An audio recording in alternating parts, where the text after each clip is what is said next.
바람이 대서양에서 불어옵니다. 수평선에는 크레인이 하늘을 가르고 있습니다. 선박들이 페르세 항구에 들어오고 나가며 트럭들이 북동부에서 가장 중요한 물류지역 중 하나를 오가고 있습니다. 몇 킬로미터 떨어진 곳에서는 또 다른 풍경이 바다를 향해 펼쳐지고 있습니다. 토공 작업, 다리, 침목, 그리고 철로가 1000km가 넘는 북동부 내륙을 가로지르는 철도 노선의 막바지 공정을 보여줍니다. 트란스노르데스치나 철도는 바다로 나아갈 길을 찾는데 이토록 가까워진 적이 없었습니다. 하지만 지도에서 항구를 보는 것과 화물이 해상 운송 시스템에 도달할 수 있는 통로를 실제로 갖추는 것 사이에는 엄청난 차이가 있습니다. 마지막 몇 킬로미터에서는 남은 선로가 얼마나 되는지에 대한 질문만이 아니라는 점이 중요해집니다. 이제 중요한 것은 페르셈에 도달한다는 것이 정확히 무엇을 의미하는가입니다. 그렇다면 지금 공사는 어디까지 진행되었을까요? 얼마나 더 남았을까요? 그리고 왜 겉보기에는 작은 구간이 프로젝트에서 그렇게 결정적인 역할을 할 수 있을까요? 앞으로 몇 분 동안 저희와 함께 하시면서 왜 마지막 몇 킬로미터가 전체 트란스노르데스티나에서 가장 중요할 수 있는지 알아보시기 바랍니다. 트란스노르데스티나가 아직 바다와 떨어져 있는 이유를 이해하려면 먼저 그 길이 얼마나 큰지 알아야 합니다. 철도 1. 단계는 피아우이주의 파이슬란딤에서 시작해 세아라주의 페르텍 항구까지 연결됩니다. 약 1061km에 달하는 구간입니다. 페르남부크주의 살게이루 분기점을 지나갑니다. 이 노선은 북동부 내륙을 가로지르며 생산지 지역을 통과해 세아라 해안 쪽으로 이어집니다. 하지만 페르셈에 가까워질수록 풍경이 달라집니다. 세르탕 지역이 점점 더 도시화된 지역으로 바뀝니다. 고속도로, 상업시설, 그리고 북동부 주요 항만단지의 구조물이 나타납니다. 바로 이 지점에서 공사는 다른 단계로 접어듭니다. 지도상으로는 바다까지의 거리가 점점 가까워 보입니다. 하지만 남은 수킬로미터는 단일 연속 구간이 아니라 단순히 선로를 부설해서 부두 끝까지 연결할 수 있는 상태가 아닙니다. 여러 단계의 공사가 진행 중이고 완성되어야 할 연결 구간들이 있으며 철도가 기존 인프라에 맞춰져야 하는 지점들도 있습니다. 그리고 이 마지막 과제가 어디서 시작되는지 이해하려면 세아라주를 따라 선로를 따라가면서 트란스노르데스치나와 페르덱을 아직도 갈라놓고 있는 첫 번째 큰 구간이 어디인지 찾아봐야 합니다. 해안을 향해 선로를 따라가다 보면 우리는 세아라주의 바투리테와 아라코이아바 지역에 도달하게 됩니다. 바로 그곳에서 2025년 말에 트란스노르데스치나가 페르덱까지 가는 노선에서 마지막으로 남아있던 큰 공백 중 하나를 메웠습니다. 9구간과 10구간은 각각 90km와 97km로 합쳐서 187km에 달하며 그 당시에는 항구를 향해 철도에 예정된 연속성을 보장하기 위해 아직 계약이 체결되지 않은 구간들이었습니다. 공사 착수 관련 업데이트가 상황을 바꿨습니다. 처음으로 이 경로를 완성하는 데 필요한 모든 구간이 계약되었습니다. 하지만 차이점에 주의하세요. 이것은 공사가 완공되기까지 90km와 97km만 남았다는 뜻이 아닙니다. 이는 그 구간들이 아직 계약이 체결되지 않은 90km와 97km였다는 의미입니다. 계약을 체결하고 기차가 지나가게 하기까지는 수많은 공정이 이어집니다.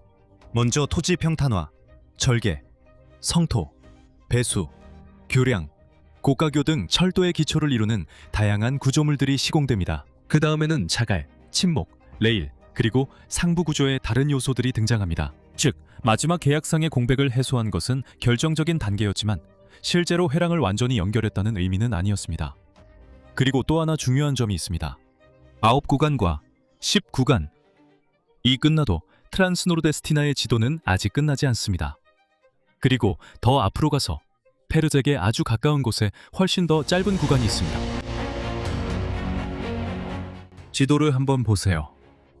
노선 끝에 나타나는 짧은 구간이 바로 11구간입니다. 마이카이아와 페르책 항구 지역 사이 해안 쪽으로 이어지는 회랑 끝까지는 26km입니다. 9구간과 10구간의 97km를 지난 후 이제 26km만 더 완공해서 선로를 항구까지 연결하면 된다고 말하는 게 쉬워 보일 수도 있습니다. 하지만 그게 그렇게 간단하지는 않습니다. 2026년 2월에 실시된 점검에서 국가육상교통국, 즉 NTT가 11공구에서 특정 기술적 과제를 강조했습니다. 주로 페르셈의 터미널 및 기타 항만시설과의 통합에서였습니다. 이것은 도착의 논리를 바꿉니다. 화물이 항구를 통해 이동할 준비가 되어 있지 않아도 열차가 항만 지역에 도착할 수 있습니다. 기차가 지나가기 전에 이 접근을 위한 물리적인 경로를 건설해야 합니다. 11. 공구에서는 공식 자료에 인프라 공사가 기록되어 있었습니다. 항구 근처에서는 그 도전이 또 다른 단계로 올라갑니다. 철도는 기존 시설 앞에서 단순히 끝날 수 없습니다. 노선은 접근로, 운영구역, 화물 시스템과 호환되어야 하며 내륙 노선을 페르셈의 구조와 연결해야 합니다. 바로 여기서 프로젝트에 잘 알려지지 않은 부분이 등장합니다. 민간 전용 터미널에 연결된 철도 지선, 즉 노르데스치 로지스티카의 TUP로 알려진 곳입니다. 2026년 3월에 NTT 철도 운송감독국의 결정으로 이 지선이 설치될 부지에 대한 공익 목적 선언이 보완되었습니다. MVB11 공고, 네, 미상.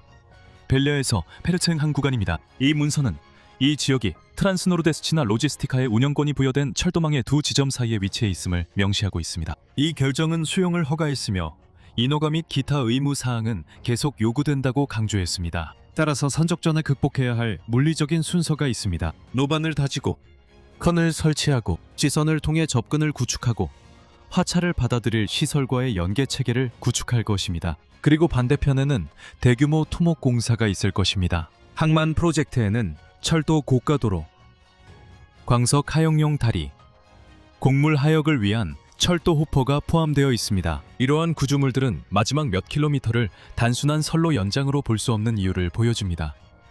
따라서 페르셈에 도달하려면 본선을 완공해야 합니다. 화물 시설의 접근로를 만들고 화차로 도착하는 화물을 받을 수 있도록 필요한 엔지니어링을 수행해야 합니다. 바로 이 마지막 요소가 마지막 구간의 규모를 바꿉니다. 1000km가 넘는 거리를 지나온 후에는 도전 과제가 단순히 영토를 가로질러 철도를 건설하는 것에서 항만 복합단지 안에서 철도를 운영하는 것으로 바뀝니다. 바로 여기서 숫자가 도전의 규모를 가늠하는 데 도움이 됩니다. 구간 9과 구간 10을 합치면 총 97km입니다. 이는 1단계의 1061km 중 9%를 조금 넘는 비율에 해당합니다. 구간 11는 26km입니다. 이는 전체 1단계의 약 2.5%에 해당합니다. 그럼에도 불구하고 바로 이 구간에서 항만 지역으로의 철도 접근이 이루어집니다. 더 잘 이해할 수 있도록 이 26km는 길이 105m인 축구장 약 246개를 연달아 놓은 것과 같습니다. 전체 구간에 비하면 짧은 거리이지만 다양한 시설과 접점이 밀집한 지역의 토목공사, 상부 구조물, 연결 작업이 집중될 만큼 충분히 긴 거리입니다. NTT의 닐록 지선에 대한 결정은 522.820km에서 524.980km 사이의 구간을 지정합니다. 이 두 지점 사이의 거리는 약 2.16km입니다. 하지만 이것이 반드시 2.16km가 지선의 전체 길이에 해당한다는 의미는 아닙니다. 이는 단지 해당 행정결정에서 설명된 구역에 해당하는 구간일 뿐입니다. 또 다른 주목할 만한 점은 재정적인 대조입니다.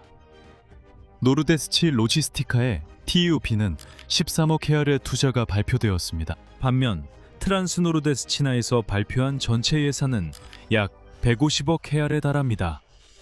따라서 이 사업 하나만으로도 그 금액의 약 9%에 해당합니다. 그리고 물동량 규모도 증가하고 있습니다.